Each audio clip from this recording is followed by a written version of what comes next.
Kabar ini, kabar terkabar. Ya kali aja ada yang mau diomongin. Apa? Ya gue pengen bahas ini. Menurut lu emang sepengangguran itu Roy Suryo sampai ngurusin ijazah keluarga Solo? Pengangguran. Itu pertanyaan bagus. Sebetulnya pertanyaannya, dia hidupnya selama ini dari mana ya? Nah gini sampai kuat banget. Nah ini menarik nih. Kita kesampingkan dulu masalah asli atau palsunya ijazah ya. Kita kesampingkan nih. Kalau sekali dua kali dibahas neken tentang ijazah oke lah. Tapi kan ini panjang banget ini drama nih. Dia ke Australia bos. Dan gak ada ujungnya kan. Ujungnya belum ada. Dari Jokowi sekarang bahas Gibran nih. Emang dia gak ada kerjaan lain gitu? Maksudnya goals dia apa? Kerjaannya dia itu adalah bikin tebak-tebakan kayak kita. Dia kerja gak sebetulnya? Goals dia tuh apa sih bang? Maksud gue apa yang dia berarti ini gue gak pernah ngurusin keluarga orang bro. Wah berarti lu bukan Roy Suryo. Oke silakan. Ya tadi. Nah kalau buat gue pribadi, kalau yang Jokowi udah selesai. Kenapa? Karena dia udah selesai menjabat. Apa kata UGM? Ya itu gue percaya. Oh ya udahlah ya. Masih ramai juga pada hari-hari ini perjalanan panjang Roy Suryo dan kawan-kawan. Ya, yang mempertanyakan ijazah Pak Jokowi itu masuk pada babak baru sekarang ketika 1-2 hari lalu dinyatakan tersangka. Roy bersama teman-temannya 8 orang semuanya jadi tersangka oleh Polda Metro Jaya. Apa tanggapan Pak Ahmad? Ya, sebelum saya masuk ke substansinya, saya juga sekaligus nih mengaitkan nih klarifikasi. Juga ada di medsos beredar satu pemberitaan yang ditulis oleh repelita.com. Yang mengatakan Mahfud nilai ijazah Joko Widodo asli. Roy Suryo dinyatakan tersangka. Lalu judul ada sub komentar orang itu sesudah diangkat menjadi tim reformasi lalu menyatakan ijazah Jokowi asli. Itu hoax. Saya tidak pernah mengatakan ijazah Jokowi asli. Tidak pernah. Dan itu adalah pelintiran dari pernyataan saya jauh sebelum ada masalah soal polisi ini. Tepatnya saya bicara di podcast Terus Terang ini. Betul Pak, saya ingat, saya nanya Bapak waktu itu. Pada minggu ke-4 Agustus sudah 3 bulan lalu kan, saya bicara begitu. Jadi saya katakan ijazah Jokowi itu tidak usah dicampuri oleh UGM dalam konfliknya. Saya bilang UGM cukup menjelaskan bahwa sebagai universitas dia pada tahun 85 telah mengeluarkan ijazah resmi kepada orang bernama Joko Widodo. Titik. Ya. Tidak usah menjelaskan apakah yang sekarang diributkan di luar itu asli atau tidak. UGM tidak usah ikut-ikut. Bagi UGM tuh bilang gini aja, kami sudah mengeluarkan yang asli, yang resmi. Kalau kemudian ada yang memalsukan atau ijazah itu digunakan oleh Jokowi lain, itu bukan urusan UGM, itu urusan pengadilan. Nah sekarang pengadilannya udah berjalan, silakan aja nanti pengadilan yang memutus, kan gitu kan. Nah misalnya teman-teman, ketika Prof Mahfud menyinggung ya bahwa kemungkinan ada Jokowi lain. Nah ini tentu saja menjadi menarik. Karena apa? Karena emang ada Jokowi yang lain selain Joko Widodo yang pernah menjadi 2 kali wali kota Solo, kemudian pernah menjadi gubernur DKI dan 2 kali sebagai presiden Republik Indonesia. Apakah ada Jokowi lain? Nah, pertanyaan ini juga kemudian menyulitkan. Karena apa? Karena Jokowi yang sama ini ya, yang pernah menduduki 5 kali jabatan publik, itulah yang menggunakan ijazah yang dikeluarkan UGM. Jadi tidak tepat menurut saya mengatakan kemungkinan ada Jokowi lain dan mengajak atau meminta pihak UGM tidak masuk dalam pusaran polemik ini. Mengapa? Karena pilihan UGM adalah pilihan yang juga sadar, independen. Sekalipun Mahfud MD adalah salah satu bagian dari ketua Ikatan Alumni Universitas Gadjah Mada. saya lupa dia bagian divisi apa, tetapi bagian dari keluarga besar, pengurus keluarga besar alumni. Nah, UGM sendiri lewat rektor dan dekan Fakultas Kehutanan sudah tegas katakan bahwa Jokowi inilah yang dulu mendapatkan ijazah 5 November 1985, sehingga tidak ada Jokowi yang lain.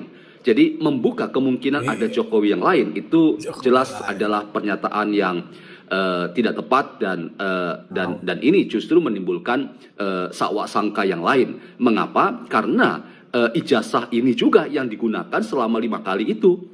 Dan mengapa tidak dipersoalkan sejak misalnya kalau ini mau dipersoalkan sejak di Solo atau di Jakarta atau di pentas nasional mempertanyakan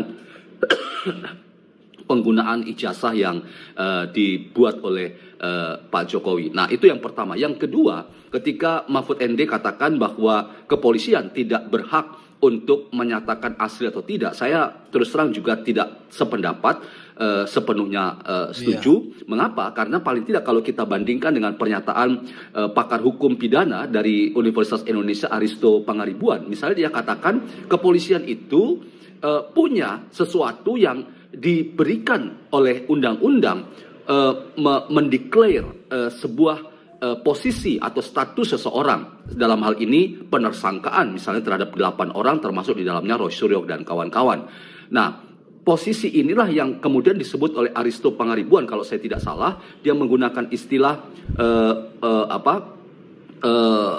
dominasi kebenaran, mudah-mudahan saya tidak keliru, yang itu diberikan kepada undang-undang untuk kepolisian mendeklar sebuah status itu atau seseorang atau sekelompok orang itu ada di level apa. Nah, biasanya, dan ini yang dikatakan oleh Aristo, setelah declare kepolisian itu, misalnya 8 orang ini tersangka, maka ada 2 kemungkinan. Kerja dari kuasa hukum Roy Suryo dan kawan-kawan itu makin besar karena mereka harus membuktikan bahwa ijazah Jokowi itu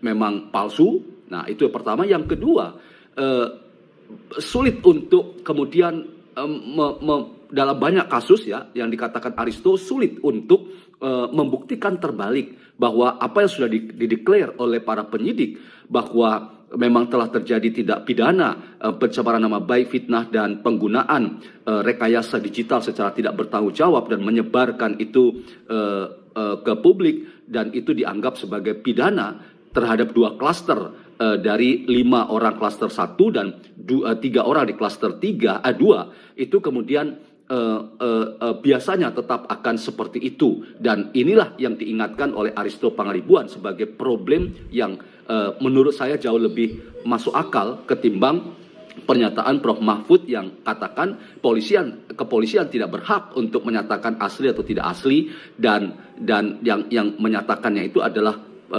pengadilan. Saya juga tidak sependapat sepenuhnya. Karena apa? Karena harus ada dasar mengapa misalnya pengadilan menetapkan bahwa ini asli atau palsu, dan salah satu referensi hakim itu adalah konsistensi dari yang mengeluarkan ijazah, dalam hal ini UGM. Jadi kalau berdasarkan logika itu ya, dan tidak ada logika yang lain yang melompat, hakim di pengadilan akan merujuk pada otoritas sebagai yang mengeluarkan ijazah itu yang dikeluarkan pada 5 November 1985 terhadap orang yang bernama Jokowi, dan tidak ada Jokowi yang lain, ya Jokowi yang satu itu yang pernah menjadi wali kota, gubernur, dan presiden Republik Indonesia. Jadi logika bahwa pengadilan itulah yang menjadi otoritas terakhir menentukan asli atau tidak ijazah Jokowi itu memang benar kalau ikuti logika Mahfud MD, tetapi hakim itu pasti juga akan merujuk atau menjadikan referensi utamanya itu adalah pernyataan resmi dari UGM, paling tidak di Dies Natalis Fakultas Kehutanan UGM. Jelas kita mendengar bersama-sama Senat Fakultas Kehutanan dan Ibu Rektor Ova Emilia tegas katakan bahwa Jokowi adalah alumni, bahkan alumni yang membanggakan. Jadi dalam konteks itu teman-teman, saya menduga bahwa tidak akan ada perubahan yang signifikan terkait dengan siapa yang dimaksud dengan Jokowi yang lain.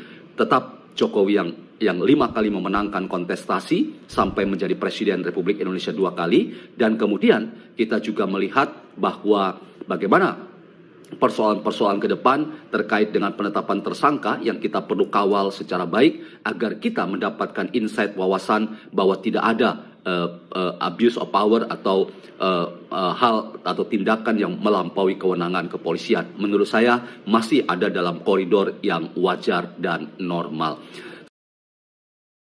Ya begitulah ya Sob ya. Tadi beberapa video yang gua bagikan ya, yang terutama kita fokus di perkataan Pak Mahfud MD. Ijazah digunakan oleh Jokowi lain. Ini mirip-mirip apa yang dibilang sama Ikrar. Bahwasannya tuh Jokowi itu ada kloningan. Bagaimana bisa dibilang Jokowi lain ya? Atau dari dulu juga Pak Jokowi yang megang ijazahnya. Bahkan kabarnya juga Pak Jokowi itu ngelamar kerjaan ya pakai ijazah itu juga. Aduh, kadang-kadang ya makanya itu yang ini gua sebut ya, bahwasanya Pak Mahfud kali ini konslet nih. Masa bilang ada yang Jokowi lain. Aduh. Lebih enak bilang tadi ya. Pak Henry bilang bahwasannya ya gua sih ngikutin apa kata UGM, yang tentu saja UGM adalah otoritas. Otoritas. Artinya UGM lah yang mencetak ijazah itu dan memberikannya, yang mengeluarkannya itu ya UGM ya. Pak Mahfud mungkin hanya sampai sebatas itu tadi dia bilang, bahwasannya cukup aja UGM udah mengeluarkan ijazahnya dan diserahkan kepada mahasiswa yang namanya Joko Widodo. Udah sampai situ Pak Mahfud tuh maunya udah UGM cukup di situ aja, itu nggak usah ikut-ikutan ke dalam katanya gitu. Tapi kan tetap aja nanti bakal ditanya sama polisi ya, bahwasannya ini benar produk ente UGM, ya benar, mau gimana lagi, dan Jokowi yang megang asli itu. Terus tiba-tiba bilang yang menentukan itu asli atau tidaknya ya pengadilan. Nah kalau begitu semua repot nanti ketika Pak Mahfud nanti jadi pejabat negara dan ditanyakan ijazahnya asli atau tidak, terus harus mengikuti proses hukum yang ada sampai nanti pengadilan mengatakan bahwasannya ijazah Pak Mahfud itu asli. Begitu juga pejabat-pejabat yang lain. Kan kocak. Kalau begitu pertanyaannya, ya kita pasti bertanya-tanya dari zaman Pak Karno sampai zaman Pak Prabowo, ijazahnya tuh asli atau enggak. Kalau belum diketok sama pengadilan asli atau tidak, ya berarti ijazahnya palsu. Kan gitu aja logika sederhana kita. Iya enggak? Kan repot lama-lama gitu. Setiap pejabat publik ditanya gitu. Dan setahu gue juga ya, bahwasannya ketika seseorang itu mencalonkan jadi calon presiden atau anggota legislatif, wali kota, itu yang diserahkan itu kan fotokopi legalisir, bukan yang aslinya. Makanya ketika gerombolan-gerombolan mereka mempertanyakan kok ijazahnya asli nggak ada, ya emang yang syaratnya ya fotokopi legalisir, kecuali memang syaratnya dirubah nanti harus menyerahkan yang aslinya, kan gitu logikanya. Dah, bagaimana menurut pandangan sobat-sobat? Berikan pandangannya di kolom komentar. Wassalamualaikum warahmatullahi wabarakatuh.